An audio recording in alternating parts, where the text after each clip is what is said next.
Assalamualaikum warahmatullahi wabarakatuh. Perkenalkan, nama saya Novita Sri Hardiani, NPM 2011070173, Prodi PAUD kelas D, dosen pengampu Indah Agung Supriyati, MPD, UTS Tasawuf. Jelaskan hubungan ilmu akhlak dan tasawuf, tauhid dan filsafat menurut Profesor Dr. Haji Abudinata MA. Jawabannya, hubungan ilmu akhlak dan ilmu tasawuf. Abudinata dalam bukunya yang berjudul Akhlak Tasawuf mengatakan bahwa bertasawuf pada hakikat merupakan melakukan serangkaian kegiatan ibadah seperti sholat, puasa, haji, zikir, dan lain sebagainya, yang tujuannya adalah untuk mensucikan diri dari perbuatan yang tercela dan menghias dari perbuatan yang terpuji dalam rangka mendekatkan diri kepada Allah. Dengan demikian, untuk mencapai tujuan dan tasawuf tersebut, manusia harus terlebih dahulu memiliki akhlak yang baik. Segala untuk ibadah yang dilakukan oleh para ahli tersebut memiliki hubungan yang erat dengan akhlak. Sependapat dengan hal ini Harun Nasution dalam bukunya yang berjudul Islam Regional, Gagasan Pemikiran, mengatakan hubungan yang sangat erat pada pendidikan akhlak ibadah dalam Al-Quran dikaitkan dengan takwa, dan takwa berarti melaksanakan perintah Allah dan menjauhi segala larangannya. Tegasnya, orang bertakwa adalah orang yang berakal mulia.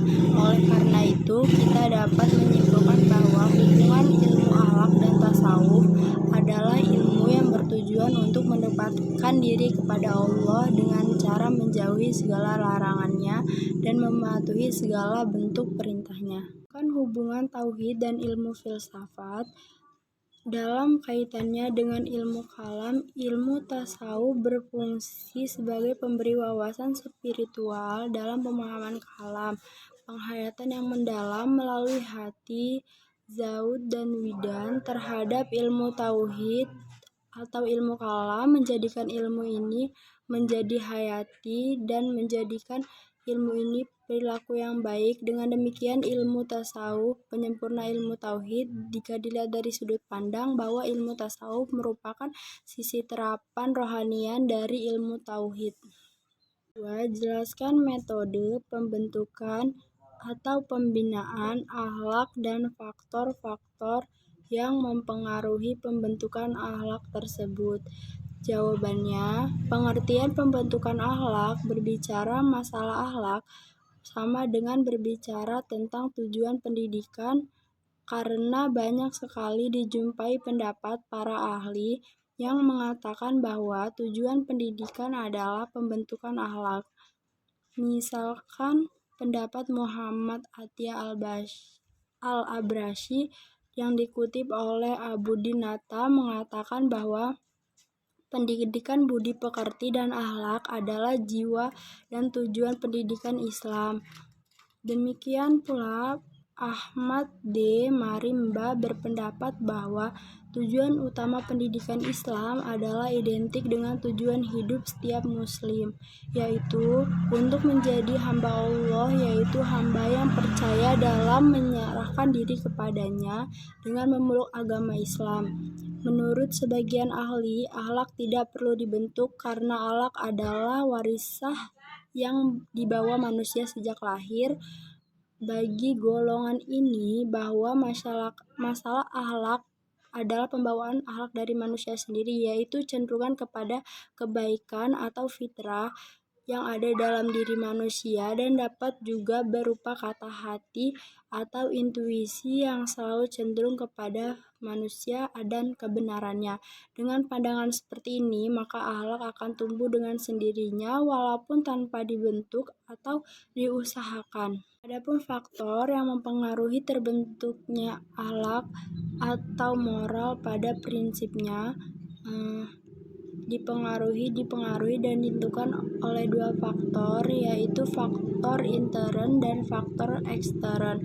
Faktor intern adalah faktor yang datang dari diri sendiri, yaitu fitrah yang suci yang merupakan bakat bawaan sejak manusia lahir dan mengandung pengertian dari kesucian anak yang lahir. Dari setiap anak yang lahir ke dunia ini telah memiliki naluri keagamaan yang nantinya akan mempengaruhi dirinya seperti unsur-unsur yang ada dalam dirinya.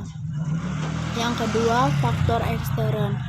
Adapun faktor ekstern adalah faktor yang diambil dari luar yang mempengaruhi kelakuan, perbuatan manusia, lingkungan, pengaruh sekolah, pengaruh keluarga, dan pendidikan masyarakat.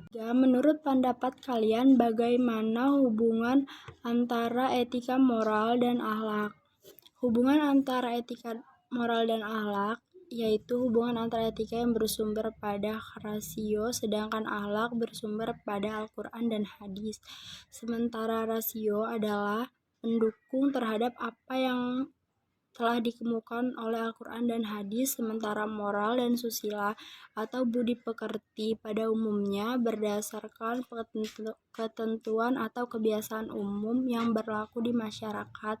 Selain itu, etika, ilmu akhlak bersifat teoristis, sementara moral, susila bersifat kelebih praktisan. Artinya, moral itu berbicara soal mana yang baik, mana yang buruk, sedangkan susila berbicara mana yang tabu dan mana yang tidak tabu. Akhlak berbicara baik, buruk, benar, layak dan tidak layak, sementara etika berbicara kenapa perbuatan itu dikatakan baik atau kenapa perbuatan itu malah dikatakan buruk. Sekian presentasi yang dapat saya sampaikan. Apabila ada kesalahan kata, saya mohon dimaafkan. Saya Iri. Wassalamualaikum warahmatullahi wabarakatuh.